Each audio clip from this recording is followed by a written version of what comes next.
Welcome to the Grow Your Law Firm podcast, brought to you by PILMA.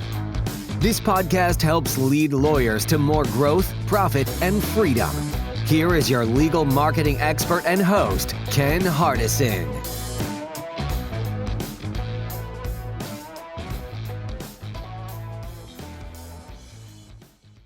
Well, hello, everyone. This is Ken Hardison, and welcome to our 100th episode of Grow Your Law Firm. And today we're going to change it up a little bit. We thought about it when we did something very special. So I've invited TianaHorace, my wife, to interview me. And we brainstormed and we come up with, we've done 99 episodes of what could we do to really give some great extra added value. And so Tiana came up with this idea of the things I wish I'd known before I started my first law firm. So Tiana, thank you for the idea, and thank you for coming on board and helping me with this. Well, thank you, Ken. It's exciting. 100 episodes. I know. So, yeah. And, you don't know what you don't know. You always said, go back and tell my younger self, this and that. So, yeah, I took a long time thinking about this and came up with right many deals. So, well, let's dive in. One of the things that you wrote down was that it's lonely at the top. So what did you mean by that? Yeah, what I mean is when you start a business, any kind of business, and I think especially with law, you're trying to grow it, you're stressing out, you're doing all these different things, you got all these decisions to make, you got money crunches, and really your family and your friends, they don't really understand it. I mean, sometimes they think you're crazy. And you got some big decisions to make, and there's really nobody to turn to. And when it comes down to it, the buck stops with you. So, I think if I had a mentor at the beginning, I did later on, but if I'd had one at the beginning, somebody that had been there and done that, I think it would have been a lot better, a lot easier, but your competitors just aren't going to tell you, right? So No, yeah. No, definitely not. Yeah. Let me ask you this. What is the doctrine of preeminence, and how did that have changed the landscape for you when you were starting your law firm? Yeah, I wish I'd known about the doctrine of preeminence. And I kind of was doing it, but I didn't really understand it. It was haphazard. One of my mentors later on in life, Jay Abraham, came up with this. He called it the doctrine of preeminence. But what it is everything you do in your law firm is for the betterment of your clients. And if you can get that mindset in your whole law firm, you're going to be very successful, I tell you, because you're going to get referrals, you're going to have happy clients. And it's sort of like the golden rule, but it's even further than that, because it's just not treating them the way you want to be treated. It's actually everything you do on that case in your law firm is for the betterment of them and their case. So, yeah, I mean, once I started doing that, the referrals doubled, tripled. That brings me to something else that you have talked about quite a bit, I think, and that is the core values that guide you and your team. And it sounds like this doctrine of preeminence should have been for you a core value, building your firm. Yeah, absolutely. Yeah, for sure. I would say that core values, and that's one of the things that also that I wish I'd instituted earlier in life. I mean, everybody has them, but you really want to shape them to reflect your core values. And so core values is what you will not negotiate. It's non-negotiables. Like if you're going to have the doctrine of preeminence, if you're going to be transparent, if you're going to tell people the truth. For example, somebody calls for you in the office and they tell them that you're not there, or you're busy, or you can't talk to them. And the truth is you're there, but you're sitting there BSing with one of your law partners. That's not really being transparent. That's not really being truthful. Or to say you're not in the office, but you're working on another case or something. So it just goes down to the core values. I mean, and it also core values help you in every decision you make. If we've done that at PILMA. when you get into a situation, you got a big decision to make, you go back to your core values. Example is the summit this last year, or just several weeks ago. I really wanted it to be in New Orleans. We had the flood there. We had the pandemic. And I knew that if we moved it, if we could move it, we'd probably lose a lot of people, because a lot of people go just to be around New Orleans, just like a lot of people go to Vegas. They want to be able to get that fun time in as well as learn. But one of our core values at PILMA is we look after our members and we look after each other. And I just felt like putting people down there would not be looking after them. The risks were too great. Even though personally I wanted to go there, to be honest with you, but we moved it to DC, and I was correct. We went from 20 streaming to 120 streaming. We probably went from 260 live to like 190 live. So it did make a difference. But in the bottom line, though, is we probably did just as well, and we followed our core values. So that's what I mean by core values. And you want to hire people whose core values align with yours, because if you don't, no matter how brilliant they are, they're not going to stay with you, because either you're going to fire them or they're going to quit because your core values don't line up. If they're brilliant, but they just can't, be transparent, or they got hidden agendas, or they just client service is not the big deal, it's just production, then they're not going to hang with you. If your core value is the doctrine of preeminence. You've told me a story once before about a brilliant lawyer that you actually had to let go. And I think that exemplifies exactly the point you're making right now. Yeah. I had a lawyer that was much better trial lawyer than I was, for sure. Very well renowned in the state bar and everything. But that lawyer would not return phone calls promptly. And one of our deal was, part of client services, you got to call people back the same day. And I had to let that person go. It was hard. But the deal was, just in line with the core values, and, it didn't work out. So, and we survived it. Now, let me shift to something that you've talked about before, but I'd like for you to elaborate. What is the deal with thinking strategically versus tactfully in your marketing? Yeah.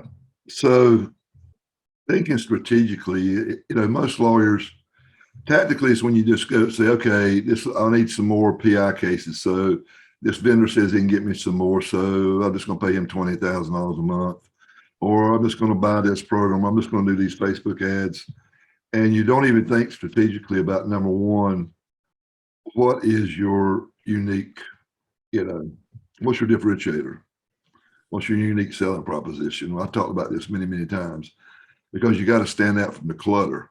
So before you start spending a load of money and just throwing stuff on the wall, see what sticks, you need to develop what's going to make you stand out from your competition, because there's ads and ads all day long.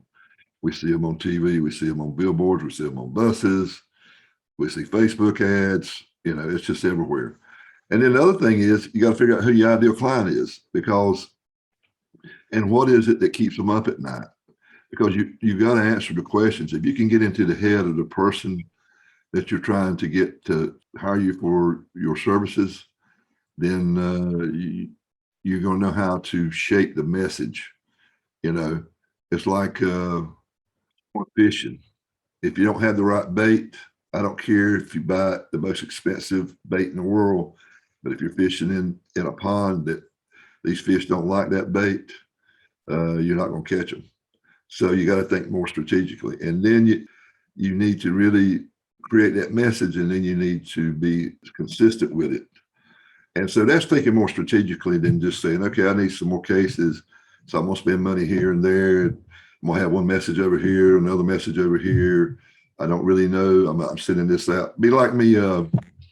This is a real story. A lawyer is trying to get some hip implant cases. He spends over $100,000 on ads. This happened in North Carolina. And come to find out, those hip implants were never done in North Carolina. They were done in like 30 other states, but they were never done in North Carolina. So he got 0 cases because he got some hip cases, but they won't the kind he was wanting. They won't defective ones. And so he was not strategic in that. He should have done his homework and research, and he didn't. He lost 100,000 plus all the time. Yeah. Avoid being distracted by the shiny object, in other words. Yeah, but that's the whole shiny object deal is a whole different deal. It's I still have problems with this one. It's and you got salesmen calling you every week, and you'll be working on a project, then you'll see something else. Well, we need to try this too, and then what happens is you get distracted, and you lose your focus. And here's what else happens: your staff and people that you got implemented, they start giving up real quick because they know you're never going to follow through on anything.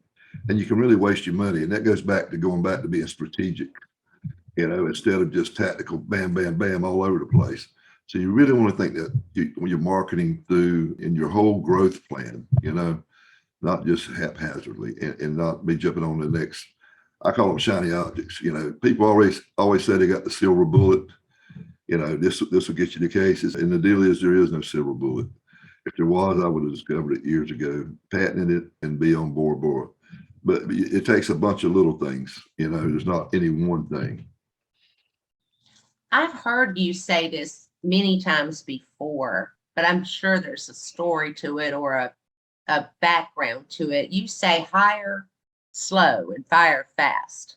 And why do you think that's so important? And what happened for you to learn that lesson? Well, I mean, I'm not the only one that says this, but here's no great business was ever built on the back of average employees. So you want to really try to get A players, and you want to take your time. I mean, I see lawyers knee jerk. We got to get somebody to replace this person. Got to. The last marketing person we hired for Pillman took 6 months because you want to make sure that not only are they really smart, but that their values align with yours, and and that's why it takes a lot of testing, interviewing, checking references. On the other hand, when somebody's just not doing the job, and it happens, and you try to counsel them a little bit, I usually give somebody about 90 days. They're falling down on the job, see what we can do. Have 30-day checkups, and if they can't get it by the night, in 3 months, then I try to help them find another job. Because it's not good for them, it's not good for us. And in your own practices through the years, did you have instances where you kept someone on much longer than you should have? Of course I did.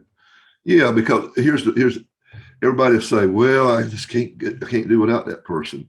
And the truth is nobody's irreplaceable. And I proved that when I sold my law firms, because I sold them and it kept right on going.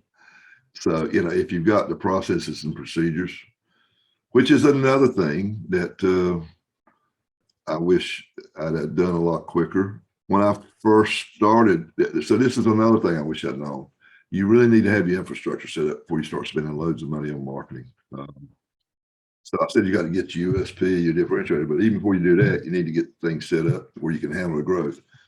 When I decided to start marketing in 1996, 97, I went out and got a $500,000 line of credit off of everything that I own.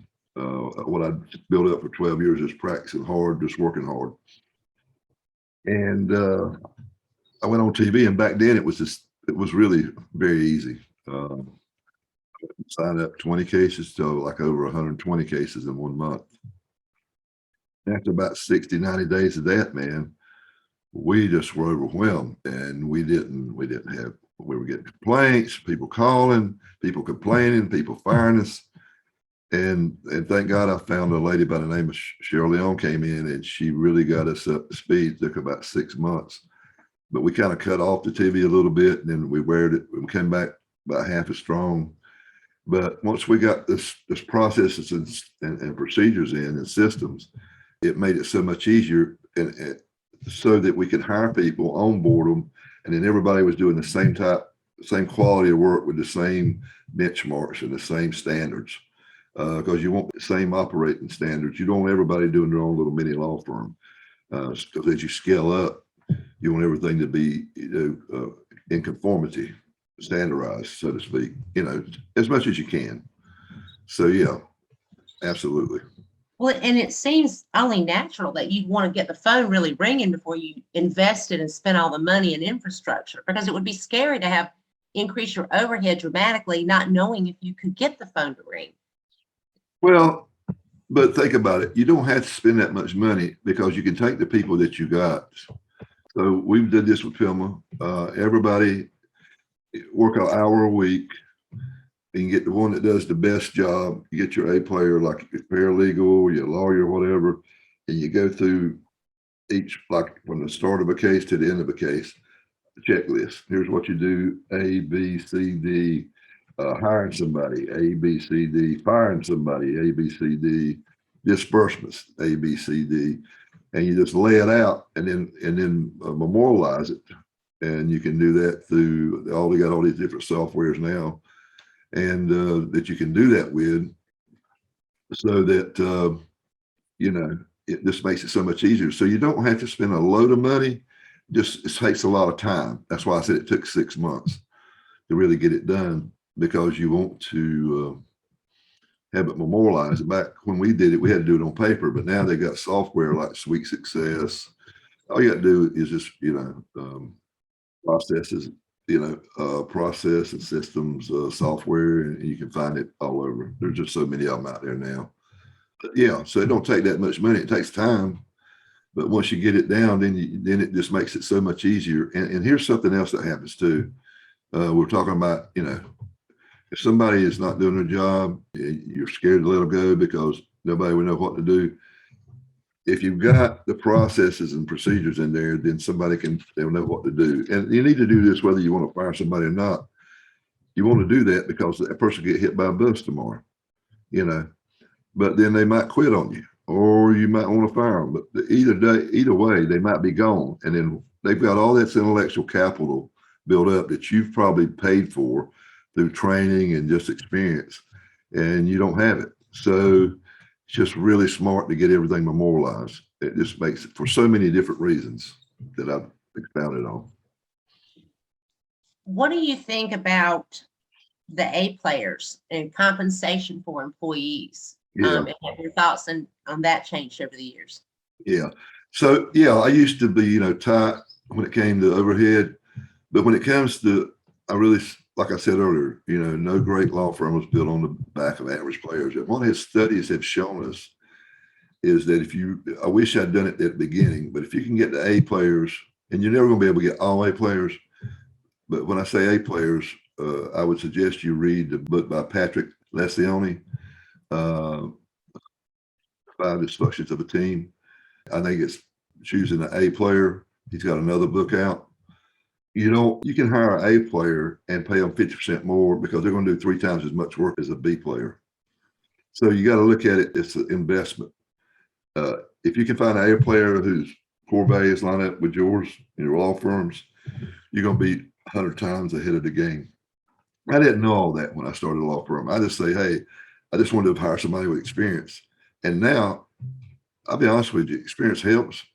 But if I was running a law firm, I'd want to hire A players, people that were hungry. When I say hungry, not just hungry for money, but hungry to learn, to grow. I'd want somebody that was humble but smart. And I want somebody people smart. And what I mean people smart is you can have brilliant people, but they don't know how to interact with other people. And they can be jerks and jackasses. And you definitely don't want those type of people in your law firm. I don't care if they're brilliant. I mean, and I've had to let some go too that were just A producers, but they were jackasses to our clients. And I offered one girl, she was by far the most productive any paralegal I've ever had before then and since then, but she's just terrible with clients. And I think it's because she was just so focused on getting the work out. She didn't want to have to deal with clients. And I offered to send her to Dale Carnegie course. What is it? Win Friends. How to win friends and influence people. Yeah. And she wouldn't do it. So I fired her, and I hated that, but just didn't align with my core values. And she kind of was a jackass, to be honest with you. and I still want those. So yeah, you know. So what are the numbers that the crunching the numbers? You talk a lot about that now. Was that something you did when you first started your law firms? I thought I What numbers was. did you crunch? I thought I was. My biggest number was how many cases I take in this month. How much money did I get deposited? Well, that's a good start, but that's not even close. You really need, if you cannot manage what you cannot measure. And, you know, we really cover that in film a lot about the KPIs. You know, there's certain key performance indicators. It depends on what kind of practice you got. But, you know, I think you need to know your KPIs. There's usually 5 to 7 KPIs. And KPI means key performance indicators. It can be something like, you know, the one I like in PI is I like to know how long it takes from the time a case person gets released to the time we get the package out, and then how long time it takes from the time we get the package out, the demand, to the time we get it settled or lawsuit filed. And so what I'm trying to do is I'm looking at these key performance indicators. Also, is 20% of your cases producing 80% of your income? It should be. People look at me like I'm crazy, but that's when you got a really healthy law firm. What is your return on investment on your marketing? And my deal is I want a 6-to-1 return. I didn't have any idea about that when I first started. You know, and it's hard when you're doing a lot to know everything, but like on digital, you ought to be able to really zero in on that. If you can't get a 6-to-1, you need to either tweak it or dump it. But I didn't know that when I first started. And the thing that I've learned even more recently is cash flow. And what I mean by that is they say, make sure I get this right. Revenue is for vanity. You know, you say, well, I did $10 million. And then profit is for your sanity. You know, you can say, well, I made 20%, I made 2 million profit. But cash flow is the king or queen. And what I mean by that is you can get by with average employees. You can get by with average marketing. You can get by with average execution and strategy. But when you run out of cash, game over. I mean, it's over with. And if you look at companies that have gone under, their cash flow, and you can actually be making more revenue, gross, and actually lose money if you don't know what you're doing. So that's something that we also covered in PILMA a lot, and I think it's very important. I did not understand that though. In fact, I've only come to understand that in the last 10 years. Is there a critical person or critical department that you didn't have when you were starting your firm that you do now, that you feel is really important for growth and success? Yeah, and I've seen, you know, I knew back then, I learned pretty quickly that you did not want your staff, your paralegals and you know, your staff people doing intakes. And I tried it and it just didn't work because you're pushing them to get the work out. And then this is an interruption in their day. And so they're just trying to get that person off the phone. And they don't have the right, that's your first impression, right? Personal first impression, very important. So what I've really I wish I'd known this back then, I would have started right from day one. My first hire would have been, you know, 1 or 2 dedicated intake people and really train them and hold them accountable, you know, and do ghost calls or record their calls, do a lot of training, show them how, you know, teach them how to close people, do what we call assumptive selling. But I didn't, you know, and I was trying to, like I said, I was trying to save money. But I've convinced, and we got 2 or 3 solo practitioners in one of my masterminds in PILMA, and I convinced them, even though they only had 1 or 2 staff, their next hire to be an intake person. Because you think about it this way: you pay an intake person $30,000, $40,000 a year. If they get you 1 more case a month, and your average fee is $5,000, well, then you doubled your money. But what I found is usually they increase your intakes by 20, 30%. So if you're signing up 20 cases, you're going to start signing up 26 cases. You sign up 10, you're going to get 13. That's big money. And everybody thinks I'm crazy, but when they do it, they say, you're right, Ken. I wish somebody told me that, you know, back in 1997. But what about, like, if you're starting out building your practice, you're a solo practitioner, your phone isn't ringing off the hook. So how can you justify hiring a full-time person to do just intake when you just don't have that many calls? I mean, you want that many calls, but you don't have them yet. What would you Well, say to that person? Well, say somebody, I guess you got to have enough calls to cover it. But what I did and what I would suggest is what I did when I had my dedicated intake people, I had them with these headsets that were wireless, and I put them in a little cubicles into my mail room, and the mail room is also the copy room. And so they would take all the incoming mail. And then what I would tell people to do now is have those people, because you ought to be paperless. If you're not, you should do that. Have them scanning all the in mail, have them preparing all the mail, outgoing mail, and doing stuff that they don't have to be on the phone. Okay. I'm working on little projects. They could be closing out files. They can be maybe even helping you open up files a little bit, stuff where they don't have to be on the phone. So yeah, I mean, and if you've don't have that much, then let them be dedicated, number one, to that, and then number two, doing some other stuff. But they make their number one job intake. What did you mean when we talked about this episode? One of the things you wrote down was understand price elasticity. I have no idea what that means. Okay. Yeah. So in the cash flow, we talked about cash flow earlier. Let me give you an example. Maybe this will explain it. So I was at a summit, film summit, probably 4 years ago. A domestic lawyer stood up at the end and said, "Ken, I'm overworked. I mean, I just can't do anymore. Hard for me to find good people. I'm just tired. I'm making really good money, but I'm just killing myself." And I said, "How much do you charge an hour?" She said, $300. I said, "We'll go to $500 or $600. She says, "If I do, I'll lose half my clients." I said, "Absolutely. And you'll make the same amount of money, because instead of working 80 hours a week, you can work 40 hours a week and make the same amount of money." When it comes to, if you do an hourly or a flat fee based elasticity, what I mean by that is there's a certain point where it becomes diminishing return, but you can keep raising your prices up to a certain point, even though your conversions might go down a little bit because people are tire kickers, but your actual income is going to still keep rising. But there'll come a point where it'll go the other way. So you have to really look at it. Now, if you're a contingency based, and this is something that we've proven in our masterminds, we've got lawyers that have been doing 25%. We've got lawyers that are doing 40 and 45%. And it's all over the country. And here's what we found. The lawyers that we've got to go from 25% to a third, and those go from a third to 35 to 37%, they're making more money by doing one thing, and they're not losing clients. And one lawyer, he said, "I just scared to do it, afraid they won't hire me." And I said, if they really kick about the price, then charge them what you used to charge them.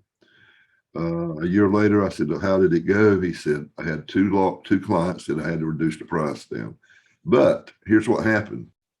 He settled $3 million worth of cases. So at a third, he would have got $1 million fee. 40%, he got 1.2 million. Same work, everything the same, except he made an extra $200,000. And that's what I call price elasticity. If people are shopping for price, yeah, that's not really what you want to be. You want to differentiate yourself on anything but price, because somebody will always come in and undercut you sometime. You just can't survive that way. You got to do it by experience. Whatever your differentiator, it should not be price. We talked about that earlier. So yeah, that's what I call price elasticity. It's not being scared to go up on your prices, but you got to look at it, especially if you're hourly. Well, what we found with PI lawyers, it really doesn't make any difference. A lot of them now are doing 37, and if it goes to court, it's 45.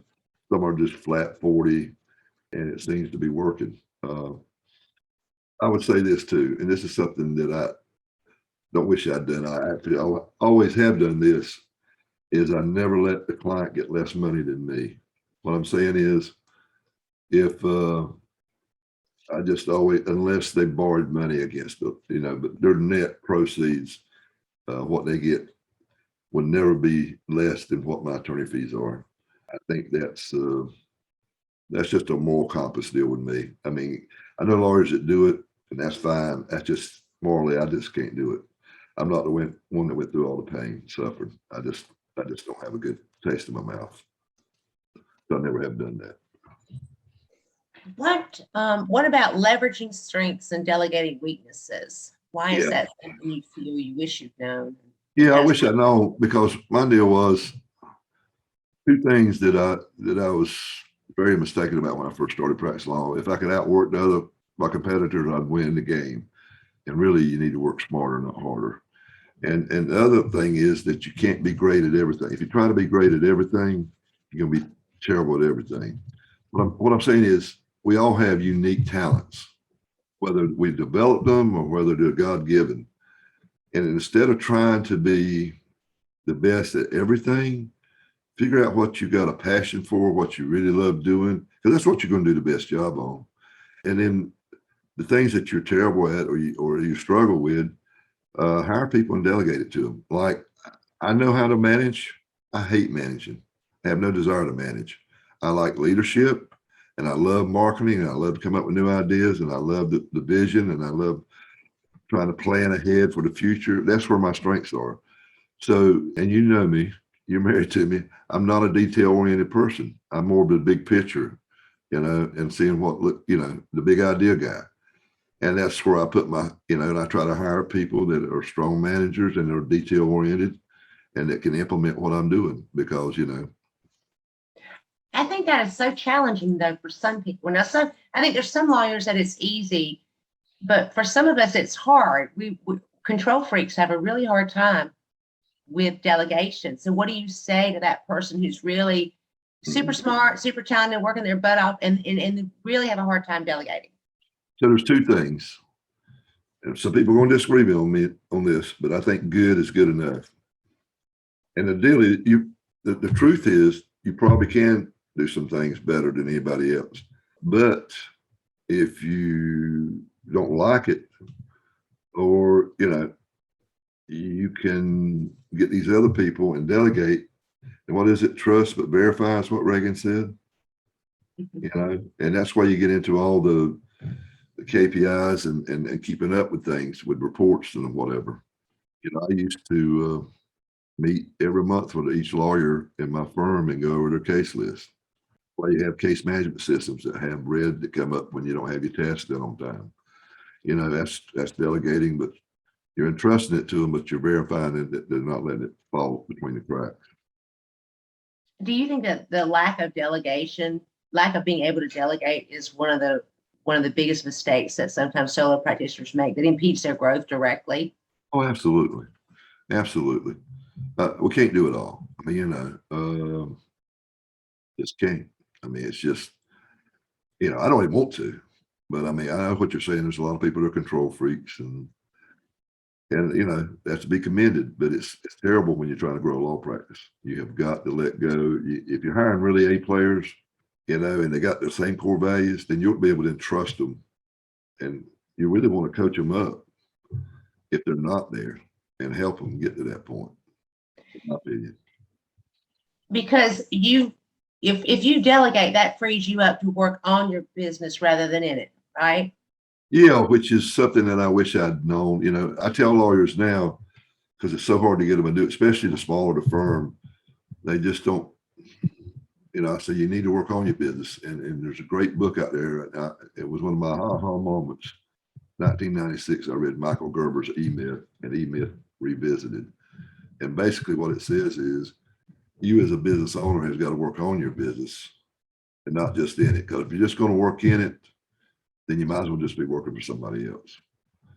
Now, what this means is, say like if you're just a technician, somebody just wants to practice law and really don't care about all the management, then you got to work on getting somebody in there that can manage it, do the marketing or whatever, and let you go do your deal. That's still working on your business if you think about it, because you got to work on it to get those people. Hire those A players. Don't hire jackasses. So yeah, it's very important. I think it's have lawyers tell me all the time, I just don't have time. Well, here's the honest truth. We all make time for what we really is important to us. And if growing your law practice is not as important enough to you that you can take out 4 hours a week to sit down by yourself or just not go in the office that morning, maybe every morning spend 2 hours at the house from 8 to 10 and go in at 10:30, then you're never going to get where you want to be, because we make time for what's important to us. Maybe, and it might be important to you even, but you just don't want to deal with it. And it's not going to happen by itself, because nothing happens till you take action, right? And nobody's going to care about it more than you do. And it is your firm. It is your vision. It is your, it's got to come from you. It really can't, you can't just delegate. All right, go create my core values, go create my vision, go create my, you still got to be the one. I will say this, never delegate your checkbook. I learned this very early on. Is I had all my statements sent to my house, and I trusted all my people, but wise man once told me, people do strange things when they get in jams. Desperate people do desperate things, I guess is what they said. So don't give them ability. The same person that's reconciling the books is not going to be signing the checks. And if you put all that power, I've seen many lawyers, I've even seen lawyers get disbarred because they did that, and they entrusted. That's the one thing you got to be careful with: your trust account and your checking account. One can get you disbarred, the other can get you bankrupt. I mean, we had a mastermind member, and you just got to check everything. His marketing guy was using the American Express and buying TVs and then selling them on the black market. Hit him for like $80,000-$90,000 in 1 year. I mean, we've all had that happen. So I guess that goes back to trust but verify. So Yeah, people respect that you inspect. Yeah, absolutely. I heard you say that a lot. Yeah. The last topic that you have listed here in terms of things that you wish you had known, maybe probably the most powerful one, I think, in terms of your ability to grow exponentially. So can you tell us about the mastermind effect, the mastermind concept, and whether or not that was part of your growth when you started your firms? Yeah, I think it's, and I've kept with it. And that's one thing I wish I'd known back when I first started practicing law. I didn't even know what a mastermind was. It's developed from a book by Napoleon Hill called Think and Grow Rich. But I had my first mastermind in about 1998 with a gentleman by the name of Dan Kennedy. And it really wasn't just lawyers. It was all different types of businessmen. The stuff that it brought to my attention, and talking about all day today, really made a difference in my life. I mean, and here's the other deal. The first thing I said is it's lonely at the top. When you get in mastermind, you got like-minded people there that understand. They understand you. They get you. Most of us that are business people are entrepreneurs. We're risk takers to a certain extent. And like I said, people just don't get us. When you get in these masterminds, they know what you're going through. When you got problems with staff, or you got problems with lawyers, or you got this or that, they know, they've been there. And it's just good to have somebody bounce it off that understands you and actually tries to help you. So yeah, I mean, I've still been doing masterminds since '98 every year. I mean, I've paid Jay Abraham, Dan Kennedy, Bill Glazer. But none of them are lawyers. So what that forces you to have to take the generic information that they've got and translate it into your unique world, because we know from being lawyers that the practice of law is unique. It just is a unique profession. So you're having to translate. So yeah, and that's why, because there was no legal masterminds out there. If there'd been one out there, there was a thing going on. It really wasn't a mastermind. It was kind of like a thing. I remember, and that's when I, believe it or not, I started my first legal mastermind in 2005 before I started Pilma. And the reason I did it was because I got a letter. They had, I don't remember the name of it now, but these lawyers, I got an invitation to go, come a day before, 2 days before the AAJ meeting, and we're going to round table out and discuss things.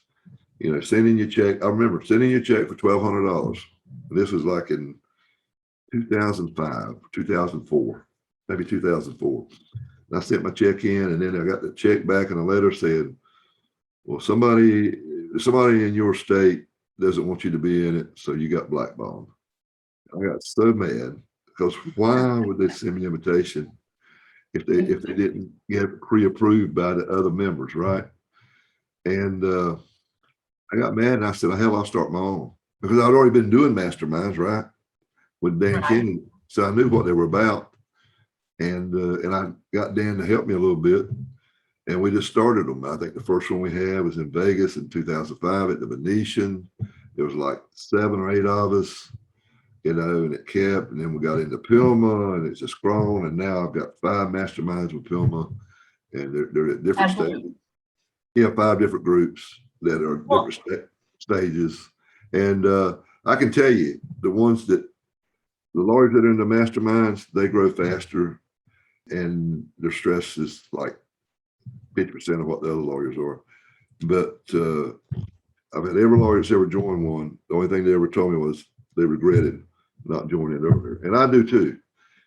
I believe in them. I mean, that's the one thing I wish I'd known when I got my law license in 1982. That's been the first thing I would have took. I went and got credit cards and put it on it, because it's just exponential what it can do for you, because you learn from others who've already been there, made the mistakes. You're sitting there thinking about doing something, and you say, oh, well, you don't want to do this because this and this, you're thinking about doing this. Well, that'll work, but you need to think about this, or you're thinking about doing one thing. It's just like having a board of advisors. I mean, it's like having a board of directors that's sitting out there, and they all want you to grow, and everybody's pulling for each other. Ken, I mean, the word mastermind, though, I think is used all the time now, whether it's a webinar, a conference. I think it might help your listeners when you're talking about a mastermind. You're talking about a very unique kind of concept. Yeah. You mentioned Napoleon Hill. I mean, the concept was like from the 30s, but what is a real, genuine mastermind, a legal mastermind group? Yeah. A lot of people are doing what they call master classes, where they get in there and they teach and have a few speakers come in or whatever, and then have a few hot seats where you sit up there and say, I got this issue, whatever, and not everybody gets to participate.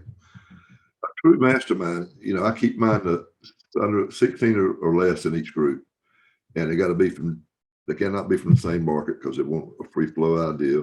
They have to sign a non-disclosure agreement, because we don't want other people in there telling their secrets.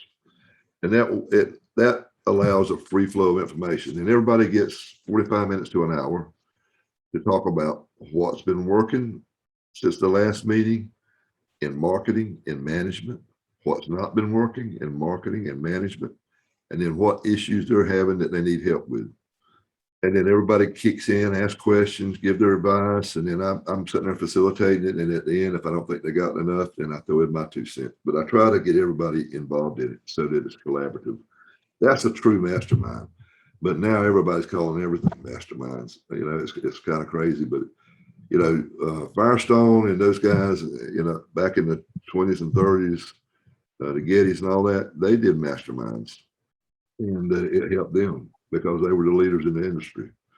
And what I found is the people that are real successful, they won't, even they think that they know everything, they still know they don't know everything. You can know 99%, but if you can get that 1% that somebody else knows, that gives you that slight edge in your market. So yeah, I really believe in them. I really do. And it's not just that I do them and charge lawyers for them. I'm still in a mastermind now. It has nothing to do with law firms. It has to do these guys that are doing what I'm doing, coaching. I got a mastermind. We meet twice a year.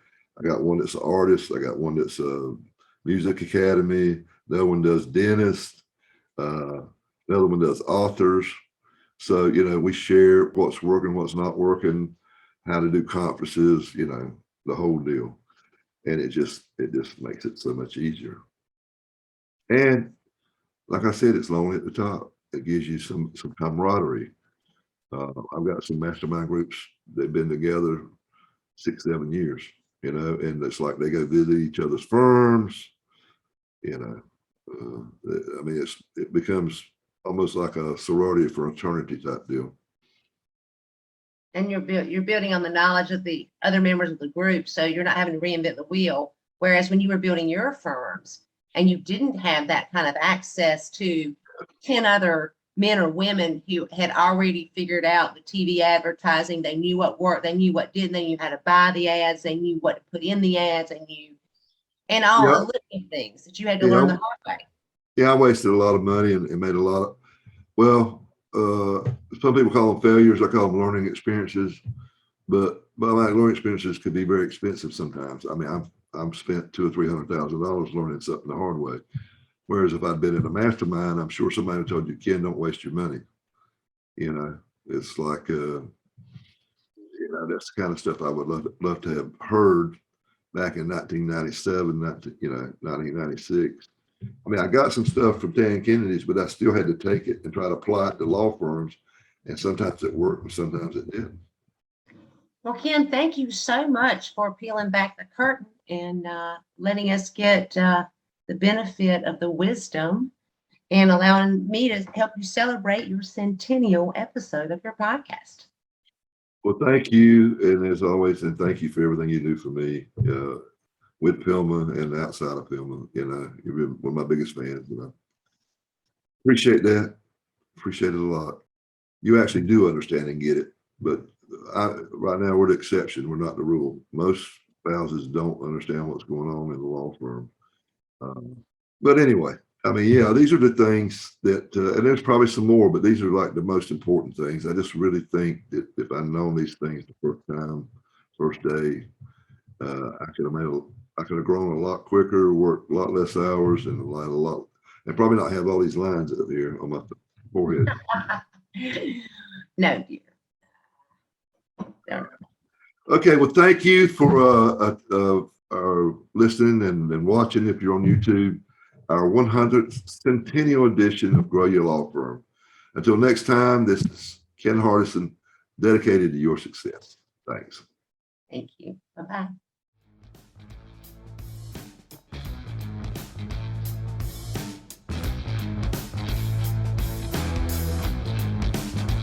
You have been listening to the Grow Your Law Firm podcast, the podcast that leads lawyers to more growth, profit, and freedom. Go to growyourlawfirm.com to find more ways to market and manage your law firm. Please leave us a rating and review wherever you listen to your podcasts.